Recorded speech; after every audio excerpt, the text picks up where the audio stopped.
सब लोग जहाँ कहीं भी हों और आपकी दिलचस्पियाँ जो भी हों, लंदन आपका घर है। तो लंदन में खुश आमदीद। और आइए अंग्रेजी सीखते हैं। सबसे पहले, आज लंदन में एक आम दिन है क्योंकि मौसम बादलों से ढका हुआ है। ये वो असतला है जो हम मौसम की वजाहत के लिए इस्तेमाल करते हैं जब आसमान पर बादलों की चादर छाई हो और बिल्कुल धूप ना हो। अगर हम आसमान की तरफ देखें तो ये मुकम्मल तौर पर बादलों से ढका हुआ है। मैंने दरिया टीमस के पार देखा और बिग बैन को देखा जो बदकिस्मती से उस वक्त तामीराती ढांचे से ढका हुआ था। तामीराती ढांचा वो होता है जो बिल्डर्स इमारतों को तामीर या मरम्मत करने के लिए इस्तेमाल करते हैं। तो फिलहाल बिग बैन तामीराती ढांचे से ढका हुआ है। फिलहाल का मतलब है अभी के लिए, आर्जी तौर पर। तो ये यहाँ एक आम अंग्रेजी आइसक्रीम है और इसे हम 99 कहते हैं क्योंकि ये पहले 99 पेनस की हुआ करती थी। मुझे नहीं लगता कि अब ये 99 पेनस की है। बहरहाल, ये आम वनीला आइसक्रीम है और इसके साथ जो चॉकलेट है उसे फलीक कहते हैं। इसे फलीक कहते हैं और आप फलीक को आइसक्रीम में डाल सकते हैं और ये बहुत मजेदार होती है। बदकिस्मती से अब उसकी कीमत इतनी कम नहीं है। आपको लंदन आने पर जरूर 99 आइसक्रीम ट्राई करनी चाहिए। तो दोस्तों, मेरे पीछे वो लंदन आई है। अगर आप इसे नहीं जानते तो ये लंदन के बीच में एक बहुत बड़ा पहया है। आप इस पर जा सकते हैं और घूम सकते हैं और आपको शहर, दरियाई टीमस, बकिंघम पैलेस, बिग बैन और मजीद का शानदार नज़ारा मिलेगा। और हाँ, ये वाकई बहुत बड़ा है। लेकिन मैं आपको लफ्ज आई के साथ कुछ एक्सप्रेशन सिखाना चाहता हूँ। पहला है I have an I for something. इसका मतलब है कि मैं किसी चीज के बारीक पहलुओं को पहचानने में माहिर हूँ। मैं किसी चीज की क्वालिटी पहचान सकता हूँ। मिसाल के तौर पर मैं कह सकता हूँ I have an I for fine arts, यानी मैं पहचान सकता हूँ कि आर्ट कब आला मयार का है। अगर आपको आर्ट की पहचान है तो लंदन में बहुत सारी जगहें हैं जहाँ आप शानदार आर्ट देख सकते हैं, जैसे टेट मॉडर्न। अब मैं अपनी अगली मंजिल पर नजर रखे हुए हूँ। टू आई समथिंग अप का मतलब है किसी चीज को गौर से देखना जो आपको पसंद हो या जिसमें आप दिलचस्पी रखते हूँ। मैं वेस्टमिंस्टर एबे पर नजर रखे हुए हूँ क्योंकि मैं आपको इसकी थोड़ी सी तारीफ के बारे में बताना चाहता हूँ। तो वेस्टमिंस्टर एबे बहुत पुराना है, 960 ईस्वी का, यानी 1000 साल से भी ज्यादा पुराना। और इसे राहबों ने बनाया था। राहिब मजहबी लोग होते हैं जो आमतौर पर ग्रुप में रहते हैं। आपने इन्हें भूरे चोगे क्लोक्स पहने देखा होगा, खास तौर पर फिल्मों में और ऐसी जगहों पर। और अब वो यहाँ नहीं रहते। वेस्टमिंस्टर एबे, वेस्टमिंस्टर एबी में। तो तकनीकी तौर पर ये अब एबे नहीं रहा।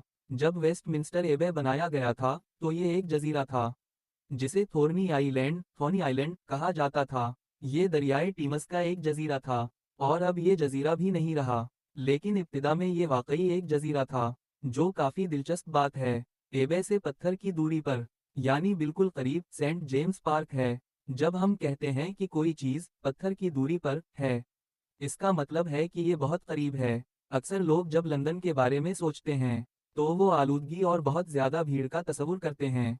लेकिन लंदन शानदार पार्कों से भी भरा हुआ है। बहुत बड़े पार्कस जैसे ये सेंट जेम्स पार्क, जो बिल्कुल लंदन के वस्त में है।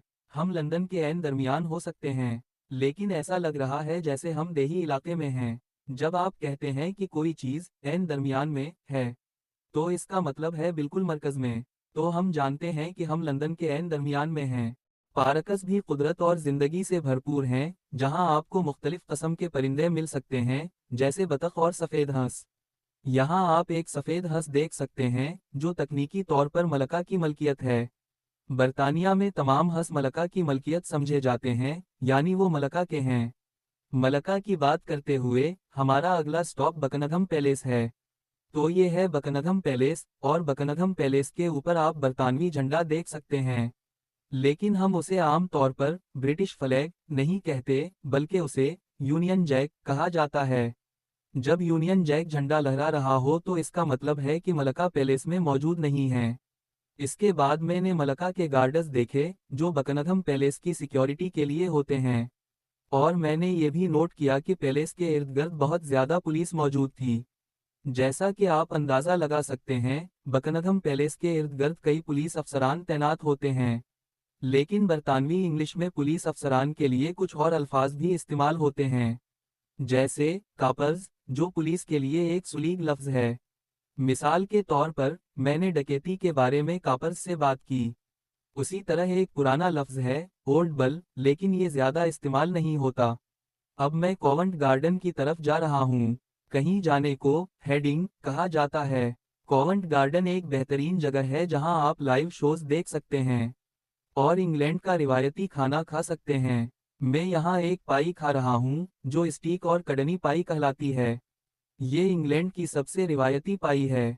मैं इसे ग्रेवी यानी गोश्त की चटनी और मीश्ड पोटैटो के साथ खा रहा हूँ, जो बहुत मज़ेदार है। अब मैं आपको पाई से मुताल्लिक एक मुहावरा सिखाना चाहता हूँ।